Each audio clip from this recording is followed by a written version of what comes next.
All right, guys, welcome to another Schools Rugby update, this time for the 17th of June. But before I start with this, let me just say it feels so good to be so wrong, especially about the baby box. Now, they will be playing in a couple of hours after this probably goes out. So we'll see how they perform against France. But I think, regardless, way above expectation. Honestly, I thought they would be well beaten by New Zealand beforehand, and I didn't think that we'd actually go through to the top four. So yeah, very impressed by the guys and very happy to be proven wrong. Sometimes I don't like to be proven wrong, sometimes I really do. Anyway, let's get straight into it. So, look, apologies for being inactive, but I've been hell of a busy. I've got multiple new projects. Now, normally what I do is I do videos on a Sunday and then I sort of schedule releases, but I've been so busy I've had no time. And it's not a bad thing considering there's not been that much action in high school rugby in terms of South Africa. So let's just go over some South African results. Help McCall beating Hartius Middelburg 50 points to 5, big win there. Waterkloof Noordheuvel 32-31, seems like Noordheuvel's coming up a bit. North would continue a great season in the Natal League with a win over Kersney 20 points to 12.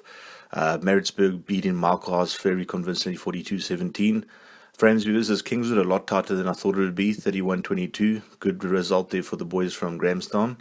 St Andrews beating Queens very convincingly, 39-10. And then, Selborne Sterling, 91 points to 7. What can you say? And then Bishops had a very, very big win against Rondebosch, 36 points to 26. And that had quite an impact on the rankings, as you'll see.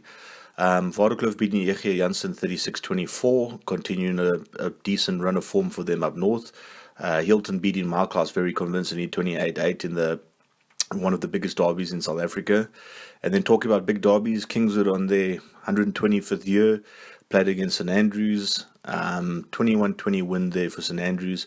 Heartbreaking stuff for the Kingswoodians. I think a lot of people expected this to be a runaway victory from St Andrews, but I watched a bit of the game and I can tell you the Kingswood boys played with heart. There were a few silly errors by the boys in red. That, the game could have gone either way. I think they were leading 20 points to 18 and there was about 5 to 10 minutes left to play. Gave away a silly penalty, discipline left, let them down at key moments. So 21-20 win there for St Andrews, continuing their dominance of K-Day. And then look at that result, St Stithians against Kersney, 78-22. I don't think many people saw that coming. So those are the key results in the last 2 weeks. As I said, it hasn't been very active in South African rugby in terms of schools. So the rankings, Kes remain in 10th place with 4.11 points. As you can see, they're just a loss to Glenwood so far. 9th place, down by 1, we got Rondebosch.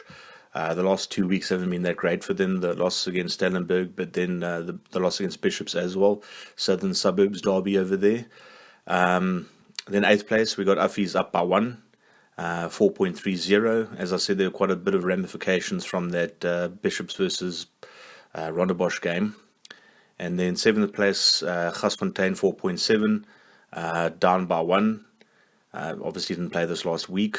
And then Porus down by 1, 4.75. Haven't played, obviously only 4 local games. Then 5th place with 4.82 got Monument down by 1. And the reason for that is because we've seen quite a significant jump by Bishops. I consider them a Category B school and Rondebosch a Category B school, so that helped the average quite a bit. So Bishops ranked at the moment 4th, up by 3 places with 4.86 points. And then the top 3 remains pretty much the same, with Paul Boys staying there at 6.2 in 3rd, 6.27 in 2nd, Paul Jim, and first, Grey College with 6.90, still unbeaten, still have great results. Some schools that you could see in the reckoning, definitely Selborne are looking quite good. I think a couple of their results towards the end of the season will be interesting, but I also think that you'll probably see the rankings change quite significantly in terms of Bishops, because they've got some very tough games there. So if they can win that, they can maintain their position in the top 5. But like I said, they've still got some very tough games to play. And then moving on to the New Zealand scene, in terms of the Auckland competition, round 6, St. Kitts having a great win over Mags, 24 points to 20. Kings continuing their great form with a win against De La Salle, 27 points to 8. Dilworth very dreary match there from what I'm told. What I've been told, 8 points to 0 win against Liston. Then Culston having a tight win over St. Peter's, 13 points to 8. And say Sacred Heart having quite a big upset victory against Auckland Grammar. Auckland Grammar's first loss of this season, 29-17. So the top four, Kings are up by 1. Culston at number 2, new entry. Auckland Grammar dropped 2 places to 3rd, and St. Kitts at 4th are a new entry. Then the UC Championship, round 6 and 7, St. Thomas beating Lincoln combined, tight game 22-19. Oroki combined beating Mid-Canterbury combined 15 points to 10. Rangiora, good win for them against Marlborough, 40 points to 26. Shirley Boys, Palmore, Misery on Christchurch Boys, 13 points to 11.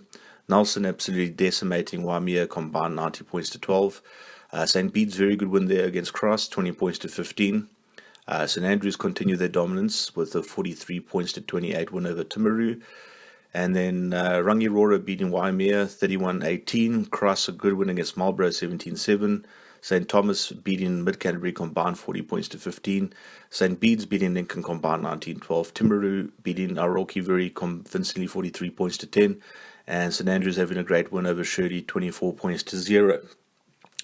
So in terms of the standings, St. Andrews remain in first place, St. Bede's up by 2 to second, Nelson in third, down by 1, and Rangiora stay at fourth place. North Harbour around 6 and 7, Manurewa beating Rangitoto 19-13, Rosmini against Massey 15 points to 5, Whangarei against Westlake 14 points to 5, massive win over there. Westlake are generally the dominant school in this league. Then we got Oroware beating Takapuna 24 points to 6 and having another win against Manurewa 26 points to 17. Westlake thrashing Takapuna, good comeback by the boys there, 69 points to 14. Whangarei beating Massey 46 points to 22, and then a 22-all draw between Rangitoto and Rosmini. So Westlake stay in first, Whangarei stay in second, Rosmini stay in third, and Manurewa stay in fourth place in the North Harbour League. And then the CNI, round 3 and 4, St. Paul's having a good win against St. John's Hastings, 24 points to 13. Francis Douglas, that's Burton Barrett's alma mater there, beating St. Peter's Cambridge, 23 points to 12.